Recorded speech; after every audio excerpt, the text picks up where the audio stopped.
सास और बहू की चोरी की घटना। गांव के किनारे एक पुराने घर में सास सुशीला देवी और बहू नेहा की जिंदगी एक शांत और खुशहाल ढंग से चल रही थी। घर में छोटे मोटे झगड़े तो होते ही रहते थे, लेकिन आजकल सब कुछ अच्छे से चल रहा था। सुशीला देवी और नेहा के बीच का रिश्ता पहले जैसा नहीं था, जो हमेशा तनावपूर्ण होता था। अब दोनों एक दूसरे के साथ सहमति और समझ से काम करने लगी थीं। अगर आप अपनी माँ से सच्चा प्यार करते हैं और उन्हें हमेशा खुश देखना चाहते हैं, तो इस चैनल को सब्सक्राइब करें, लाइक करें और इस वीडियो को लास्ट तक जरूर देखें, क्योंकि जल्द ही आपको एक अच्छी सी खुशखबरी मिलेगी जो आपकी दुनिया को बदल देगी। आपके लिए परमात्मा की तरफ से आशीर्वाद, कृपा, शांति और आनंद बरसता रहें। आपके हर सपने को परमात्मा पूरा करने में हमेशा आपके साथ हैं। धन्यवाद। अब आगे सुने। नेहा एक प्यारी और समझदार लड़की जो सुशीला देवी के बेटे राहुल की पत्नी थी, घर में अपने ससुराल वालों के साथ अच्छे से रहती थी। वहीं सुशीला देवी, जिनका जीवन सख्त परंपराओं और संस्कारों में बसा हुआ था, नेहा को अपनी बेटी की तरह ही समझने लगी थीं। दोनों की रिश्ते में कभी न खत्म होने वाली सहनशीलता थी, लेकिन एक दिन ऐसा कुछ हुआ जो न तो किसी ने सोचा था और न ही किसी ने कल्पना की थी। वह रात कुछ अलग ही थी। घर के सभी सदस्य अपनी अपनी जगह सोने गए थे। राहुल, सुशीला देवी और नेहा सभी अपने अपने कमरे में थे। आधी रात को अचानक एक हलचल मच गई। एक तेज आवाज ने सभी को जगा दिया। क्या हो रहा है? नेहा घबराते हुए सुशीला देवी के कमरे में पहुंची। कोई दरवाजे के पास आवाज दे रहा है। तुम चुपचाप कमरे में बैठो, मैं देखती हूं, सुशीला देवी ने कहा और चुपके से अपने कमरे से बाहर निकल पड़ी। सास और बहू दोनों ही एक दूसरे से बातें किए बिना अपनी अपनी जांच करने के लिए निकल पड़ी। उन्होंने घर का हर कोना चेक किया, लेकिन उन्हें कुछ भी संदिग्ध नहीं मिला। लेकिन जब सुशीला देवी ने अलमारी का दरवाजा खोला तो उनका दिल बैठ गया। अंदर रखे सोने और चांदी के गहने, जो उन्होंने अपनी बेटी के लिए बचाकर रखे थे, गायब थे। यह क्या? यह कैसे हो सकता है? सुशीला देवी ने हैरान होकर कहा। क्या हुआ मां जी? नेहा ने डरते हुए पूछा। गहने गायब हैं। पूरा अलमारी खाली है। यह तो चोरी की घटना है। सुशीला देवी का चेहरा सफेद पड़ चुका था। नेहा तुरंत राहुल के कमरे में दौड़ी और उसे जगा दिया। राहुल, जल्दी उठो, घर में चोरी हो गई है। राहुल नींद से उबाकर उठते हुए बोला, क्या बकवास कर रही हो नेहा? रात को ये सब क्यों? लेकिन जब राहुल ने सुशीला देवी के कमरे में जाकर देखा तो उसकी आंखें चौड़ी हो गईं। यह तो सच में चोरी हो गई है। ये क्या हो सकता है? राहुल ने कहा। उसकी आवाज में घबराहट थी। सुशीला देवी गुस्से में थीं। तुम्हारी बातों का कोई मतलब नहीं। घर के अंदर किसी ने चोरी की है और तुम मजाक कर रहे हो। नेहा घबराकर बोली, मां जी, हमें पुलिस को बुलाना चाहिए। शायद वह कोई सुराग ढूंढ सके। लेकिन सुशीला देवी ने हाथ झटकते हुए कहा, नहीं, पहले हमें खुद इस मामले का हल ढूंढना होगा। हम अपने घर की इज्जत नहीं गिरा सकते। अगर पुलिस आ गई तो यह बात पूरे गांव में फैल जाएगी। हम पर सब शक करेंगे। हमें खुद जांच करनी होगी। नेहा और राहुल थोड़ी देर तक सुशीला देवी के फैसले पर विचार करते रहे, लेकिन फिर दोनों ने हामी भर दी।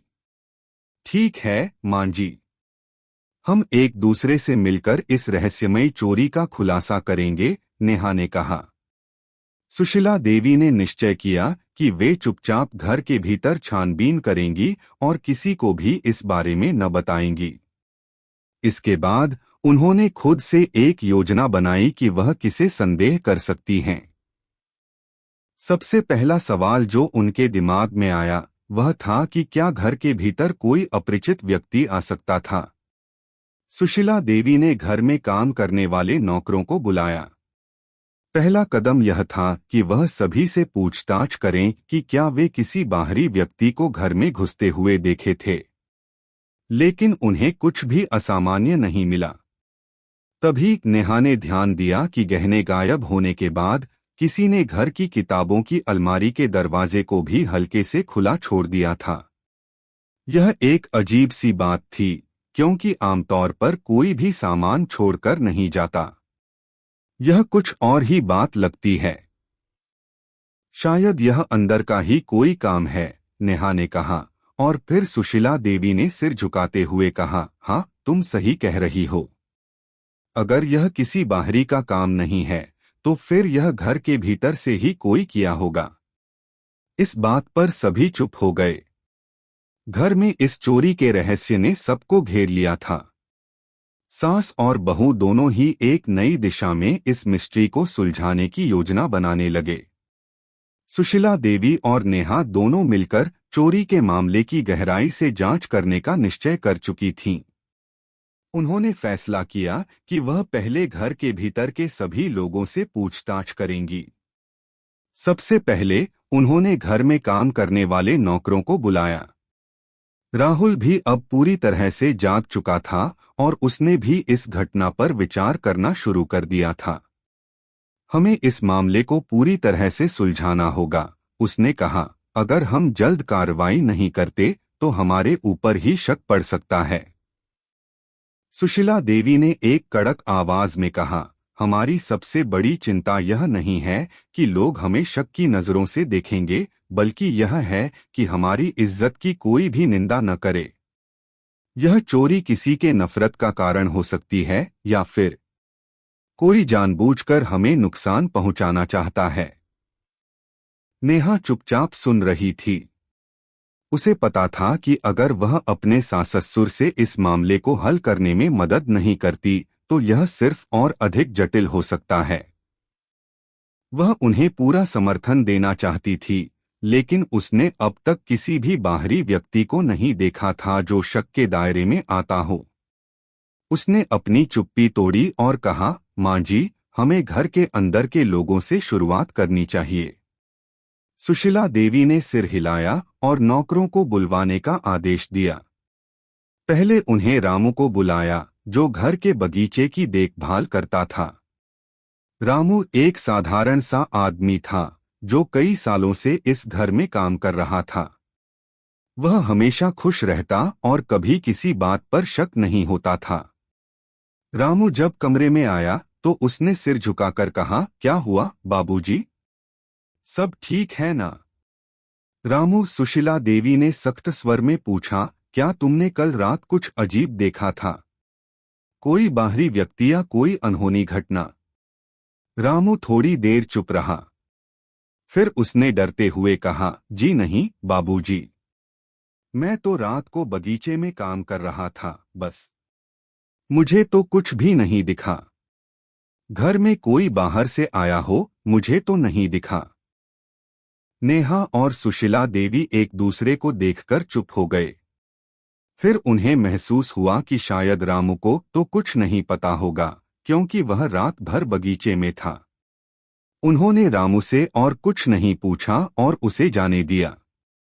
अब उन्होंने घर की दूसरी नौकरानी गीता को बुलाया। गीता एक युवा लड़की थी जो घर के अंदर के कामों में मदद करती थी। वह रात को खाना बनाने और घर को साफ करने का काम करती थी।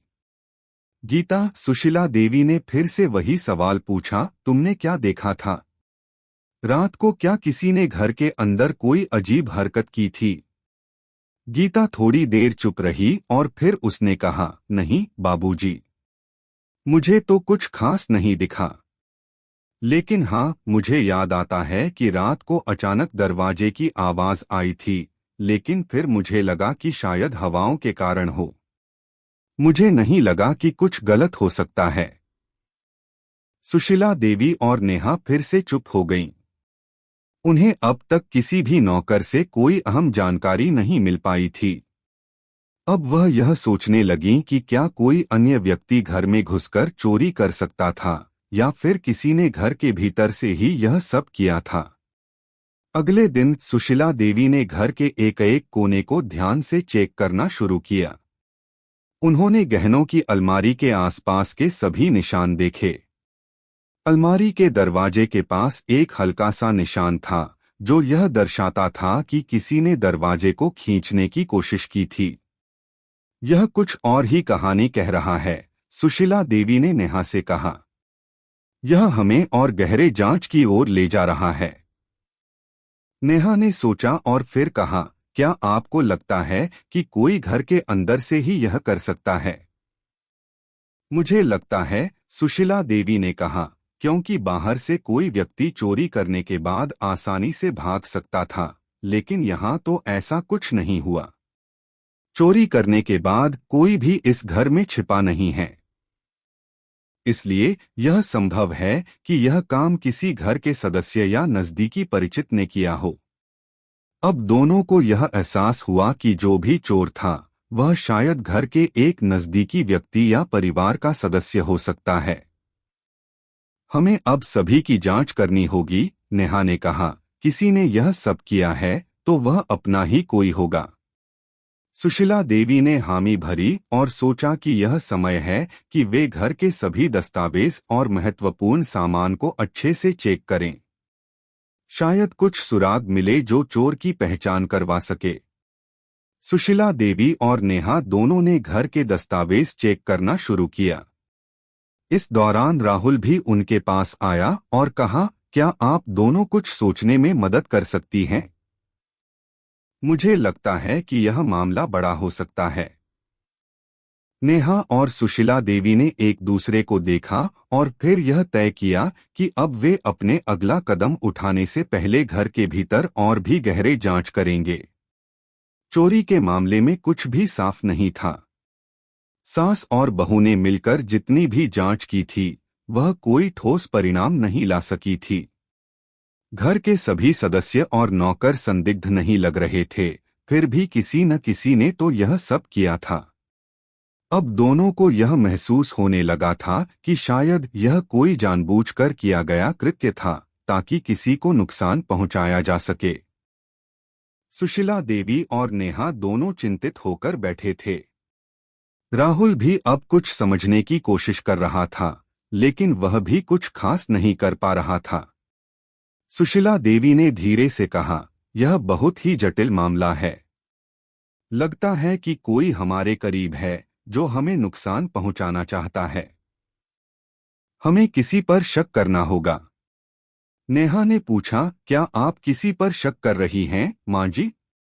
सुशीला देवी थोड़ी देर तक सोचती रही, फिर बोली, शक तो सभी पर किया जा सकता है, लेकिन अगर हमें सच में कोई सुराग मिलना है तो हमें अब घर के अंदर की छोटी छोटी बातों पर ध्यान देना होगा।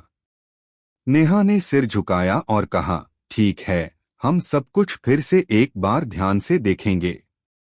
इस बार उन्होंने घर के दस्तावेजों की जांच की।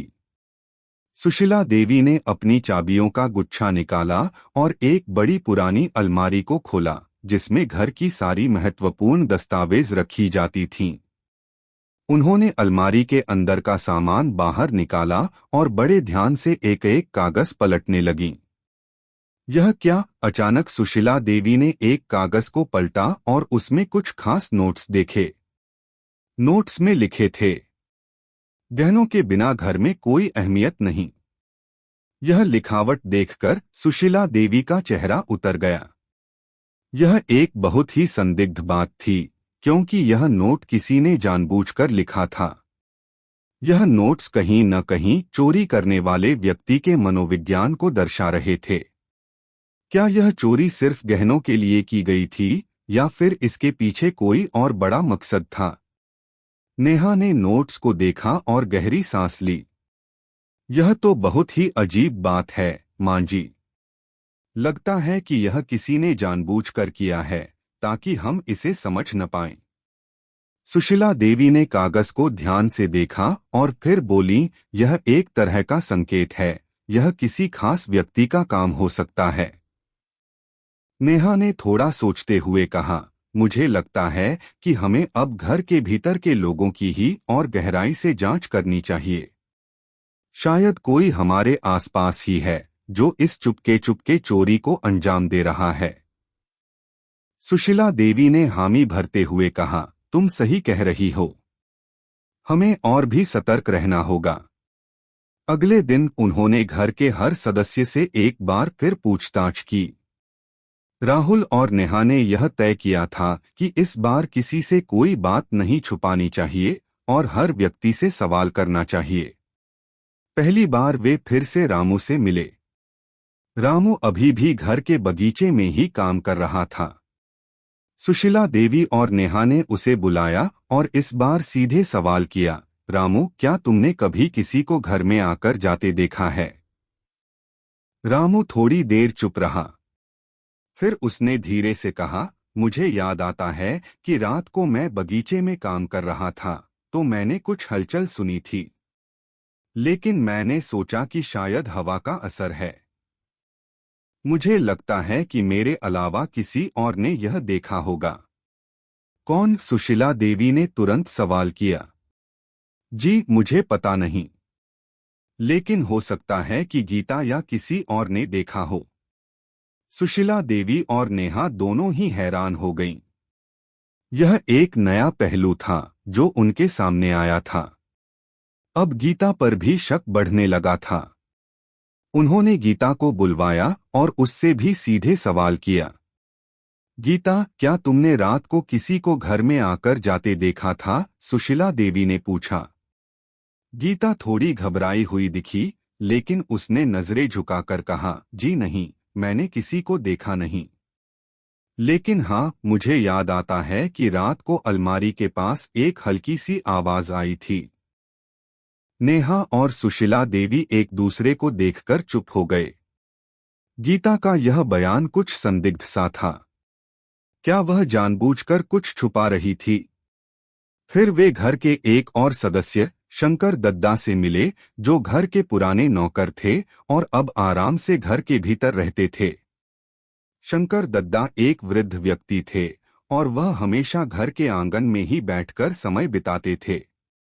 शंकर दद्दा, सुशीला देवी ने पूछा, क्या तुमने कुछ अजीब महसूस किया था? क्या तुमने रात को किसी को आकर जाते देखा था? शंकर दद्दा ने धीमी आवाज में कहा, नहीं बहन जी, मुझे तो कुछ नहीं दिखा। मैं तो रात को जल्दी सो जाता हूं। हाँ, पर एक बात है जो मुझे याद आ रही है। 2 दिन पहले मुझे कुछ आवाजें सुनाई दी थीं, लेकिन मैंने सोचा था कि शायद कोई काम कर रहा होगा। क्या तुमने किसी को बाहर आते जाते देखा था? नेहा ने जिज्ञासा से पूछा। नहीं बेटा, मुझे तो कोई बाहर नहीं दिखा। मैं तो बस सोता रहा। इन सभी सवाल जवाबों से यह साफ हो गया कि कोई न कोई घर के भीतर ही इस चोरी का मास्टरमाइंड था। अब सुशीला देवी और नेहा के मन में शंका और बढ़ गई थी। दोनों को यह एहसास हुआ कि चोरी की घटना सिर्फ एक सामान्य चोरी नहीं थी, बल्कि यह किसी के मन में गहरे दिमागी खेल का हिस्सा थी। क्या यह सिर्फ गहनों के लिए थी या फिर इसके पीछे कोई और मकसद था? अब सास और बहू ने एक नई योजना बनाई। उन्होंने यह तय किया कि वे घर के सभी सदस्यों की गतिविधियों पर ध्यान रखेंगी और किसी भी छोटी सी बात को नजरअंदाज नहीं करेंगी। इस मिस्ट्री को सुलझाने के लिए उन्हें अब और भी होशियारी से काम करना था। चोरी की घटना अब घर के प्रत्येक सदस्य के लिए एक रहस्य बन गई थी। सास और बहू ने मिलकर अब तक कई तरह से जांच की थी, लेकिन अब तक कोई ठोस सुराग नहीं मिला था। दोनों के मन में शक की सुई हर किसी पर चक्कर लगा रही थी। क्या यह किसी नौकर का काम था या फिर घर के किसी सदस्य ने चोरी की थी? यह सवाल अब और भी पेचीदा हो गया था। सुशीला देवी और नेहा ने अब तक घर के सभी लोगों से पूछताछ की थी, लेकिन किसी ने भी कुछ विशेष जानकारी नहीं दी थी। घर में सब कुछ सामान्य सा लगता था, लेकिन फिर भी चोरी के बाद घर में अजीब सी खामोशी थी। कोई भी अब पहले जैसा सहज और निश्चिंत नहीं था। नेहा, सुशीला देवी ने एक दिन गहरी सांस लेकर कहा, हमें अब इस मामले को पूरी तरह से सुलझाना होगा।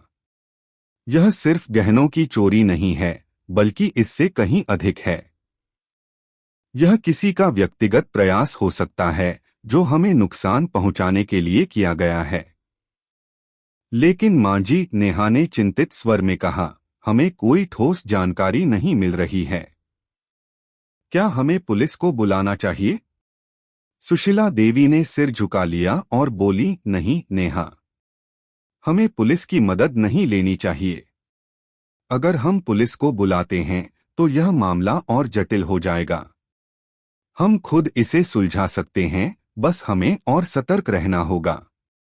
अब उन्होंने घर के सभी सदस्य और नौकरों की गतिविधियों पर नजर रखने का निर्णय लिया। वह जानती थीं कि किसी के नजदीकी रिश्ते ही इस चोरी के पीछे हो सकते हैं। सुशीला देवी ने पहले तो घर के हर एक सदस्य के कमरे में जाकर छोटी छोटी बातों पर ध्यान देना शुरू किया। शंकर, दद्दा, रामू, गीता, राहुल और नेहा सभी के कमरे और सामान की छानबीन की गई, लेकिन किसी के पास कुछ भी संदिग्ध नहीं मिला। फिर एक दिन जब सुशीला देवी अपनी बेटी के कमरे में सफाई कर रही थीं, तो उन्होंने देखा कि अलमारी का एक हिस्सा थोड़ा सा खुला था। यह बात उन्हें खटकने लगी। उसने दरवाजा खोला और भीतर झांका। वहां एक कागज पड़ा था जिसमें कुछ लिखा हुआ था, तुम्हें हमसे मदद की उम्मीद नहीं थी, अब तुम्हें खुद यह सजा भुगतनी होगी। यह कागज देखकर सुशीला देवी की धड़कन तेज हो गई। यह एक और संकेत था जो चोर की पहचान की ओर इशारा कर रहा था। कागज के पीछे एक नाम लिखा था, रामू। रामू, यह शब्द सुशीला देवी के मुंह से अनायास निकल पड़ा। क्या यह रामू ने किया था? उसे यह विश्वास नहीं हो रहा था। रामू को देखकर हमेशा ऐसा नहीं लगता था कि वह ऐसा कुछ कर सकता है, लेकिन कागज पर लिखा नाम अब सब कुछ साफ कर रहा था। सुशीला देवी ने तुरंत नेहा को बुलाया और कागज दिखाया। नेहा, यह देखो। यह कागज हमें कहीं न कहीं रामू की ओर इशारा करता है। मुझे लगता है कि रामू ने ही यह चोरी की है। नेहा ने कागज को गौर से देखा और बोली, मां जी, हो सकता है कि यह सिर्फ एक इत्तेफाक हो, लेकिन अब हमें रामू पर और ध्यान देना होगा। अब दोनों ने तय किया कि वे रामू को बिना किसी सूचना के सीधे पूछताछ करेंगी। उन्होंने रामू को बुलवाया और पहले से कहीं ज्यादा सख्त सवाल पूछने शुरू किए। रामू, सुशीला देवी ने गंभीर स्वर में कहा, क्या तुमने हमारी अलमारी से गहने चुराए हैं? रामू घबराया हुआ सा दिखा और उसने नजरें झुका दी। नहीं बाबूजी, मुझे तो कुछ नहीं पता। मैं तो बस अपना काम कर रहा था। क्यों तुम मुझसे झूठ बोल रहे हो? सुशीला देवी ने कड़ा सवाल पूछा। रामू को अब अपने सामने सास और बहू को देखकर और ज्यादा घबराहट महसूस हो रही थी। उसके हाथ पसीने से भीग गए थे और उसकी आवाज भी कांपने लगी थी। मैं तो सिर्फ बगीचे में काम कर रहा था, मुझे सच में कुछ नहीं पता। लेकिन सुशीला देवी ने उसे घेरते हुए कहा, तुमसे बेहतर कौन जान सकता है रामू? तुम ही इस घर के अंदर की हर छोटी छोटी बात जानते हो। क्या तुम हमें बता सकते हो कि यह कागज किसने छोड़ा था? और क्यों लिखा गया था कि अब तुम्हें सजा भुगतनी होगी? रामू की आंखों में डर था और उसने थोड़ी देर तक कुछ भी नहीं कहा।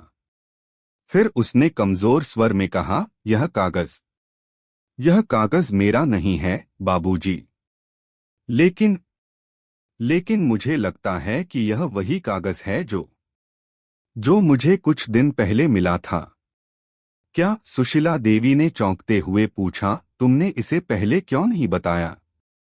रामू ने सिर झुकाते हुए कहा, मैं डर गया था बाबूजी।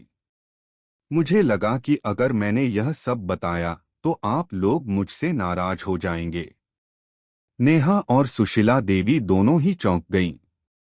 उन्हें अब यह साफ हो गया था कि रामू शायद चोर नहीं था, लेकिन फिर भी वह इस मामले में कुछ छुपा रहा था। वह किसी न किसी से डरकर कुछ बात नहीं कह रहा था। रामू, सुशीला देवी ने कहा, तुम्हें हमें पूरी बात बतानी होगी। ऐसा क्या है जो तुम हमें नहीं बता पा रहे? रामू ने एक गहरी सांस ली और फिर धीरे से कहा, कुछ दिन पहले गीता ने मुझसे कहा था कि घर में चुराए गए गहनों के बारे में कुछ लोगों को पता है, लेकिन गीता खुद उस दिन कुछ भी नहीं बताई। अब गीता पर शक और भी बढ़ने लगा। सुशीला देवी और नेहा को समझ में आ गया था कि गीता के साथ कुछ गड़बड़ जरूर थी। क्या गीता सच में चोर थी या फिर वह किसी और के दबाव में थी? अब सास और बहू ने गीता से फिर से सख्ती से पूछताछ करने का निर्णय लिया। अगर आपको हमारे वीडियो पसंद आए तो कृपया चैनल को सब्सक्राइब करें, लाइक करें और अपने विचार कमेंट में जरूर साझा करें। आपका सपोर्ट हमें और भी बेहतरीन कंटेंट बना